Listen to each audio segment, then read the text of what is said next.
This is Mac OS Ken. Three tales of higher targets, news from the M1, and a big hire for Apple Originals.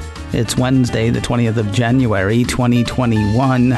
I'm Ken Ray, and this is news from Mac OS Ken, brought to you by yours truly and sponsored by Mint Mobile. Cut your wireless bill to $15 a month at mintmobile.com/macosken. This show is also sponsored by Headspace, meditation made simple. Headspace makes it easy for you to build a life-changing meditation practice with mindfulness that works on your schedule, anytime, anywhere. That's because of the app and the variety of programs that are available. They've got mindfulness workouts, like physical workouts, a meditation for when you're out walking, SOS sessions for high-stress moments, even guided meditations to help you sleep.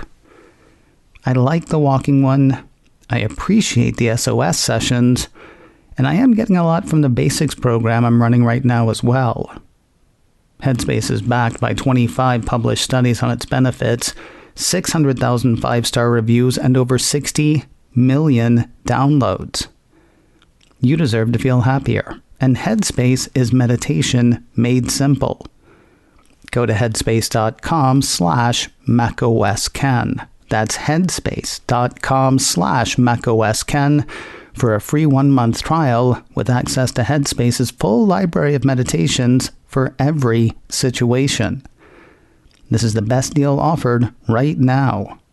Head to headspace.com/macosken today.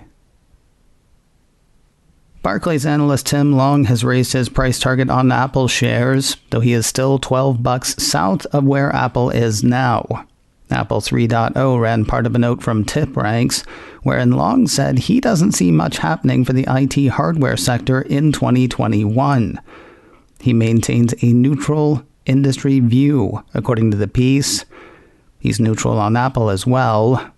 The floor is not where it used to be, though. He used Tuesday's note to up his price target on Apple shares from $100 to $116. Apple closed Tuesday just shy of $128. Feeling more bullish than Barclays is RBC Capital. Another piece from Apple 3.0 had that firm getting really excited about the next round of iPhones. You heard me correctly, the next round of iPhones. The piece had RBC arguing that iPhones due out presumably this fall will get a better welcome than the iPhone 12 line. That's because 5G will be more prevalent by the time the next iPhones arrive. Also, there is stuff besides iPhone. Quoting the firm's note, in addition to the strength of its core product categories, we believe continued services growth, market-leading buyback activity, and potential for new products or services, Apple Car, suggests Apple's premium multiple is warranted.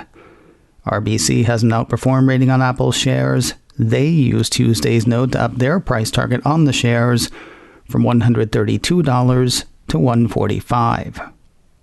Hold my Schlitz, says Loop Capital. That's a bold joke. I was going off the Schlitz malt liquor bull. Hold my beer. Yeah, that may need work. Anyway, Loop Capital analyst Ananda Barua is feeling particularly bullish on Apple. Once more to Apple 3.0 we go, where we find the Looper looking at a really big year for iPhone and Mac. The piece cites a Barron's report that says Barua thinks there could be a material upside to street numbers for both the near term and throughout calendar 2021, driven by strength in both iPhones and Macs. Barua also thinks the company could see upside from healthy growth in iPad, AirPod, Watch, and services. So basically everything Apple does. For the first 3 quarters of fiscal year 2021, he's looking for Apple to sell 187 million iPhones.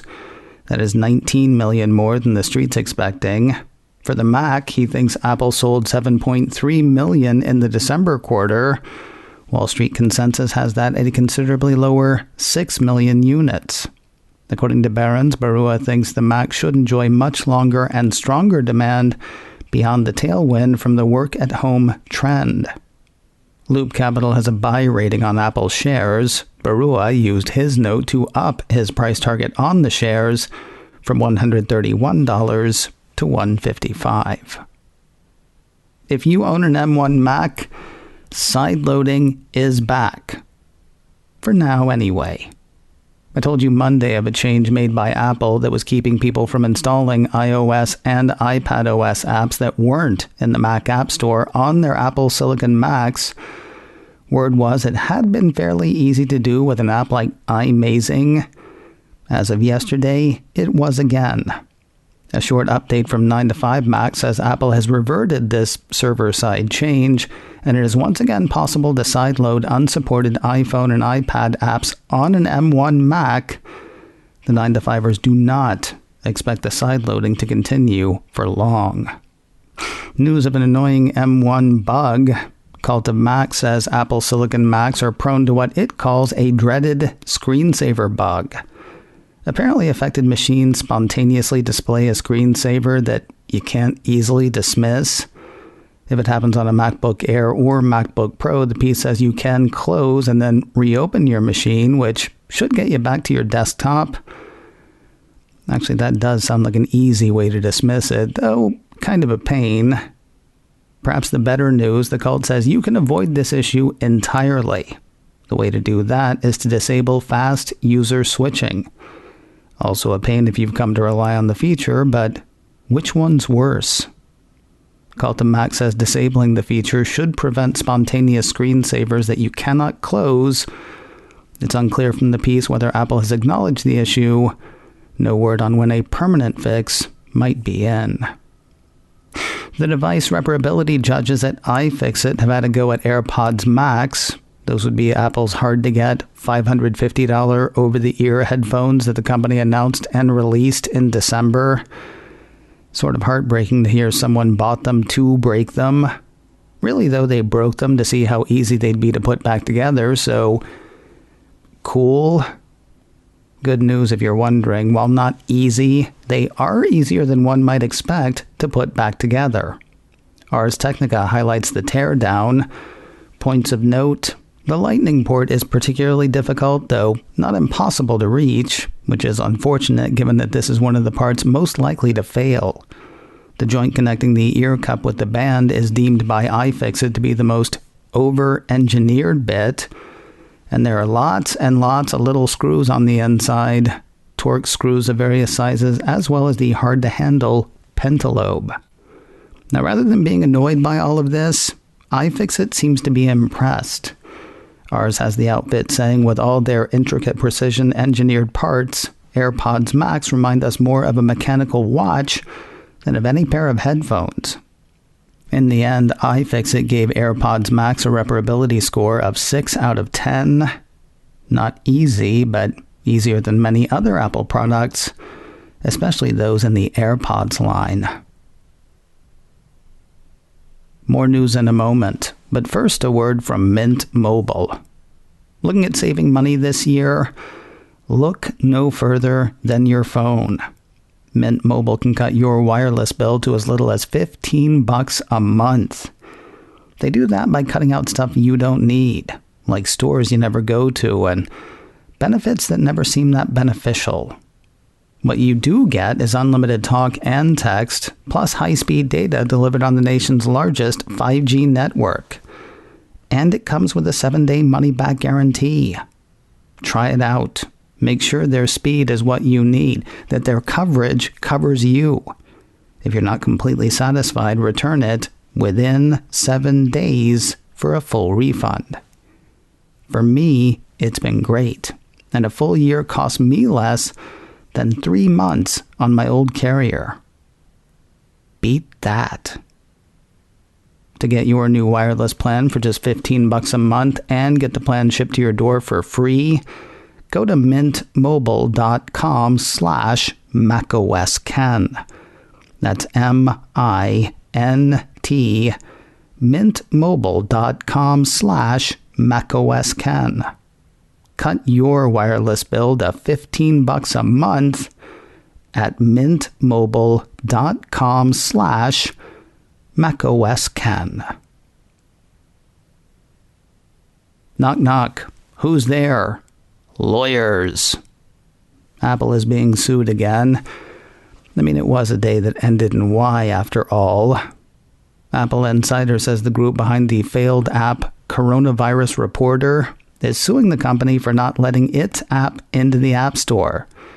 They accuse Apple of trying to maintain a monopoly on COVID-19 exposure notification, because there's lots of money in that. The suit says the app was developed by a group of experts in healthcare and computer science in February of last year. It was intended to capture and obtain critical biostatistical and epidemiological data as it happened. But, as it happens, they weren't affiliated with anybody, it seems. Apple said in March of last year that COVID apps had to be from recognized entities such as government organizations, health-focused NGOs, companies deeply credentialed in health issues, and medical or educational institutions. Knock knock, go away! The Coronavirus Reporter crew says Apple allowed another app similar to theirs into the App Store. The piece says the suit seeks an enjoinment on the alleged anti-competitive behavior, damages in excess of $75,000, and a permanent injunction restraining Apple's ability from restricting reasonable applications. Coalition for App Fairness online too. Apple TV Plus is upping its movie promotion game. Deadline says the Cupertino streamer has hired J.P. Richards to serve as head of film marketing strategy. Richards just finished a run as co-president of worldwide marketing at Warner Brothers Media, a job he left as a result of the AT&T acquisition. While at Warner Brothers, Richards had a hand in campaigns for such films as Wonder Woman, Aquaman, Joker, A Star is Born, the It films, the Lego movies, and plenty of others. Before Warner Brothers, he did 12 years at Universal, where he ran digital campaigns for such film series as the Bourne films, the Fast and Furious films, and the Despicable Me movies. Plenty for Richards to do in the weeks, months, and years ahead. Deadline runs through a ton of movies on Apple's roster, among them the Ridley Scott-directed Kit Bag with Joaquin Phoenix, the Martin Scorsese-directed Killers of the Flower Moon, Antoine Fuqua's Emancipation, Snowblind with Jake Gyllenhaal, Swan Song with Mahershala Ali, and the list goes on. While AFC Richmond may have been relegated, Ted Lasso could still end up with some trophies. Cult of Mac says the comedy series from Apple TV Plus has been nominated for 3 Critics' Choice Awards. According to the piece, Hannah Waddingham, who plays team owner Rebecca on the show, has been nominated for Best Supporting Actress in a Comedy Series. Jason Sudeikis, Ted Lasso on the show, has been nominated for Best Actor in a Comedy Series, and the series itself has been nominated for Best Comedy Series. While Ted Lasso would probably say the important thing is to have fun and do your best, Cult of Mac reminds readers that winning awards was said to be an early goal of the Apple TV Plus team. While awards don't necessarily translate to audience figures, the piece points out that they do bestow a sense of quality on a service. Where Apple's currently going for a best, not most model, awards would not be the worst. Of course, the important thing is to have fun and do your best. The Critics' Choice Awards are scheduled for the 7th of March. They will air on the CW. And finally today, while there is still time to earn your Ring in the New Year Apple Watch Activity Challenge, we are already hearing about the next one. 9to5Mac has word of February's Unity Challenge, the company's first Apple Watch Activity Challenge tied to Black History Month. Similar to the New Year Challenge, the Unity Challenge does require 7 consecutive days of activity. You don't have to close all 3 rings, though. While it's not been pushed out yet, Apple's invitation will reportedly say, "Let's celebrate Black History this month and keep the momentum going all year long." To start, Earn this Unity Award by closing your Move ring 7 days in a row during February. As with past activity challenges, folks who complete this one will get virtual medals and stickers for messages. 9to5Mac says Apple Watch users will be notified about the Unity Challenge on their devices ahead of the challenge's start on the 1st of February. No in a few minutes this week, but stand by for macOS Can Live. That's happening today at 3:30 Pacific, 6:30 Eastern on my YouTube channel, youtube.com/kenray. Catch it live or on replay there. You can also grab the audio podcast, macOS Can Live, wherever you get podcasts.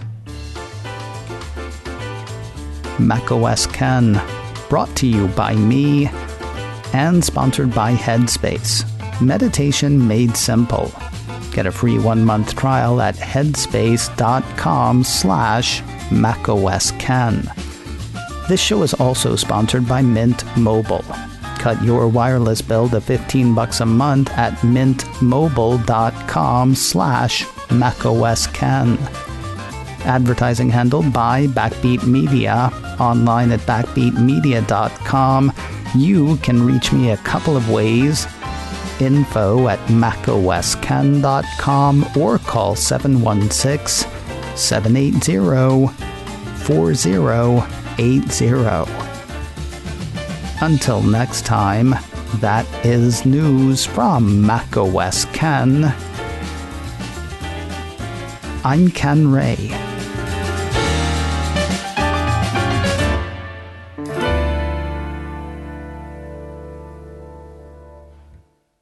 Ciao.